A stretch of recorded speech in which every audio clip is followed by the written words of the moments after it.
এরপরে প্রশ্ন হলো, ফুটবল খেলা এবং দেখা জায়েজ আছে কিনা। ফুটবল খেলা এবং ফুটবল দেখা শর্ত সাপেক্ষে জায়েজ আছে, আবার শর্তের অনুপস্থিতিতে জায়েজ থাকবে না।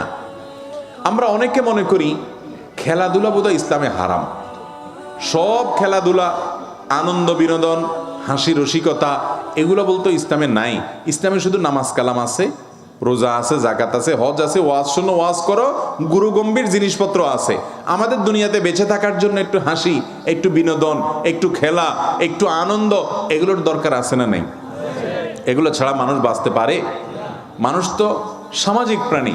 সামাজিক অনেক বিষয় যেরকম তাদের দরকার হয়, বিনোদনমূলক অনেক কিছুরও দরকার। সেই বিনোদনের সকল ব্যবস্থা ইসলামে আছে। ইসলামে কোনো কিছুর অভাব বা সংকট নাই। মুসলমান যথেষ্ট সমৃদ্ধ। অমুসলমানের কাছ থেকে ধার করে কোনো কালচার বা সংস্কৃতি আনার দরকার নেই। মুসলমানের নিজস্ব সংস্কৃতি স্বয়ং সম্পূর্ণ। যেমন আমাদের প্রিয় নবী সাল্লাল্লাহু আলাইহি ওয়াসাল্লাম, তিনি কবিতা আবৃত্তি করার জন্য অনুমতি দিতেন। তিনি নিজেও কবিতা আবৃত্তি করেছেন। খন্দকের যুদ্ধের সময়, পরিখা খনন করার সময়, মসজিদে নববী নির্মাণের সময় এবং তাবুকের যুদ্ধের সময়, তাবুক নয়, আপনার হুনাইনের যুদ্ধের সময় তিনি কবিতা আবৃত্তি করেছেন। আনান নবিয়্যু লা কাযিব আনা ইবনু আব্দুল মুত্তালিব, তিনি কবিতা আবৃত্তি করেছেন। আল্লাহুম্মা গফিরলিল আল্লাহুম্মা লা আইশা ইল্লা আইশাল আখিরা ফাগফিরলিল আনসারি ওয়াল মুহাজিরা, এগুলো নবীজির কবিতা।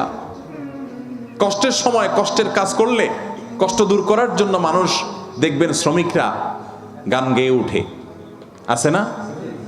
যে কষ্ট দূর করবার জন্য, হালকা করার জন্য আপনার খেতে খামারে কাজ করতেছে অনেকে, তো গান ধরে। এই গানের কথামালার মধ্যে যদি খারাপ কিছু না থাকে, এখন গান মানে তো দুই নম্বরই, গান মানে হলো যৌনতা, গান মানে হলো নোংরামি, অসভ্যতা বেশিরভাগ।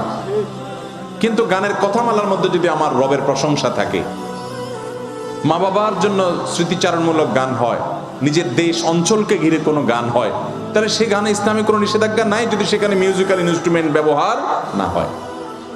নবীজি সাল্লাল্লাহু আলাইহি সাল্লাম করেছেন।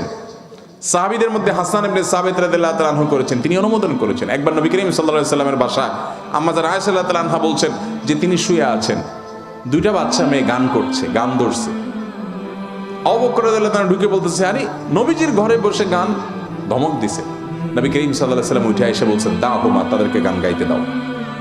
খালি গলায় গান গাচ্ছে, এখানে কোনো মিউজিক বাদ্যযন্ত্র নাই, গানের কথার ভিতরে খারাপ কিছু নাই। গজল মানে খোলা গলা, খালি গলার সঙ্গীত যেটাকে বলেন, যেখানে খারাপ কিছু নাই, সেটা তারা গাচ্ছে, কোনো অসুবিধা নেই।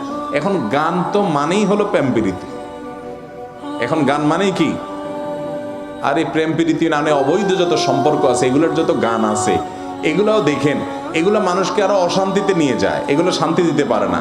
এই জন্য প্রেম প্রীতির যত গান আছে দেখবেন, জ্বলে গেল রে, পুড়ে গেল রে, শেষ হয়ে গেলাম রে, মরে গেলাম রে, তো ওই কপাল পড়া আসলে শেষ হয়ে যায়, ধ্বংস হয়ে যায়। ওর দুনিয়া বরবাদ, আখিরাতও বরবাদ। কিন্তু আপনি যদি আল্লাহর প্রশংসায় গান গান, দেখবেন দিলটা ভালো লাগতেছে। আপনি যদি নবীর প্রশংসা, নবীর হামদ পড়েন, দেখবেন দিলটা ভালো লাগতেছে, আপনার মনটা ভালো লাগতেছে। এগুলো নিষেধ না, এই বিনোদন ইসলামে আছে। সেখানে মিউজিক থাকতে পারবে না, কথার মধ্যে গানের খারাপ কিছু থাকতে, ছেলেরা ছেলেদের মধ্যে গাইবে, মেয়েরা মেয়েদের মধ্যে গাইবে, বাচ্চারা যে কোনো জায়গায় গাইবে, বিয়ের অনুষ্ঠানে বিশেষ করে বাচ্চারা গাইবে, সেখানে মিউজিকের ব্যবহার থাকবে না। এখন তো আমরা মিউজিক দিয়ে ডেক সেট বাজাই, যেটা হারাম। ভাইরা আমার, খেলাধুলা হিসাবে ইসলামে নবী করিম সাল্লাল্লাহু আলাইহি সাল্লাম একবার এক বাজারে গেলেন, যা দেখলেন দুই দল তারা শুটিং প্রতিযোগিতা করতেছে, তীর মারার কম্পিটিশন করতেছে দুই দল। নবী করিম সাল্লাল্লাহু আলাইহি সাল্লাম যে বললেন, আমি অমুক দলের পক্ষে আছি, দাও তোমরা খেলা চালাও। তখন যে দলের পক্ষে উনি আছেন, ওই দল তো খুশি, কিন্তু বাকি বিপরীত দল যারা, তারা খেলা বন্ধ করে দিচ্ছে। নবী করিম সাল্লাল্লাহু আলাইহি সাল্লাম বললেন, কি ব্যাপার, তোমরা খেলা বন্ধ করে দিলা কেন? বলে, ইয়া রাসূলুল্লাহ, আপনি ওই দলে আছেন, আপনি ওদের পক্ষে যখন আছেন, তখন ওই দিকে কিভাবে তীর মারি আমরা? তখন নবী করিম সাল্লাল্লাহু আলাইহি সাল্লাম বললেন, ঠিক আছে, আমি দোনো দলের সাথে আছি, তোমরা খেলো, তারপরও তোমরা খেলো। এই তীর মারার প্রতিযোগিতা রাসূল আকরাম সাল্লাল্লাহু আলাইহি ওয়াসাল্লাম এলাও করেছেন। মসজিদে নববীর আঙ্গিনা ইথিওপিয়ান সাহাবীরা, নিগ্রো সাহাবীরা খেলাধুলা করছে। আম্মা জান আয়েশা বলেন, আমাকে একটু নিয়ে যান, আমি দেখব। তাহলে ভাইরা আমার, যদি কোনো যুবক, যে কোনো বয়সের মানুষ ফুটবল খেলে, সেই ফুটবল খেলার যদি সতর ঢাকা থাকে, সেখানে যদি একদল আরেক দলের কোনো টাকা পয়সা লেনদেন না করে, নিজেদের মধ্যে আদান প্রদান না করে, জুয়া যদি না থাকে, এটা শুধু শারীরিক কসরতের জন্য হয়, যে আমার শারীরিক ব্যায়াম হবে, মানসিক ফুর্তি হবে, তো এই ধরনের খেলাধুলা খেলা জায়েজ আছে এবং এটা দেখাও কি আছে। কিন্তু টেলিভিশনে যে খেলা আপনি দেখেন, সেখানে শুধু খেলাও দেখেন না, আরো কিছু দেখেন, বরং খেলার চাইতে অখেলাই। এরপরে সেখানে আপনি সতর উন্মুক্ত করা হয়, সেটি দেখতে হয় আপনাকে, হারামের দিকে দৃষ্টিপাত করতে হয় আপনাকে, সেটা আপনার সালাত থেকে আপনার মনোযোগ নষ্ট করে দেয়। রাত বিরাত নাই, রাত 1টা বাজে, 12টা বাজে, দেশের লক্ষ লক্ষ হাজার হাজার যুবক জেগে থাকে, তার পছন্দ দল খেলবে রাত 1টা বাজে, 2টা বাজে, 3টা বাজে, অথচ এই যুবকই জীবনে কোনোদিন তাহাজ্জুদের জন্য একটি বারের জন্য ভোর রাতে অপেক্ষা করে নাই। কি জবাব হবে আল্লাহর কাছে? এত আবেগ তোমার বুকে, এত ভালোবাসা, ওই ইহুদি খ্রিস্টানের জন্য, তার খেলা দেখার জন্য এত ভালোবাসা দিলা, রাতভর জায়গায় বসে রইলা, আল্লাহর হুকুম মানার জন্য কয় রাত জাগছো জীবনে? কোনো মুখ আছে ভাইরা আমার? অতএব এই খেলাধুলা জায়েজ আছে, এইভাবে বিনোদন করলে সেটা জায়েজ আছে এবং এটা দেখাও জায়েজ আছে। আমরা ইসলামটাকে শুষ্ক মনে না করি যে ইসলামে কোনো বিনোদন নাই, হাসি নাই, আনন্দ নাই, সবকিছু আছে ভাই, সবকিছু আছে। নবী করিম সাল্লাল্লাহু আলাইহি সাল্লাম কৌতুক করতেন, রসিকতা করতেন, কিন্তু রসিকতা করে মিথ্যা কথা বলতেন না। এখন তো যুবকরা কয়েকজন একসাথে হলে রসিকতা মানেই হলো সব 2 নম্বর কথা, খারাপ কথা, নোংরা কথা, বাজে কথা, বন্ধু বান্ধব মানেই হলো এটা।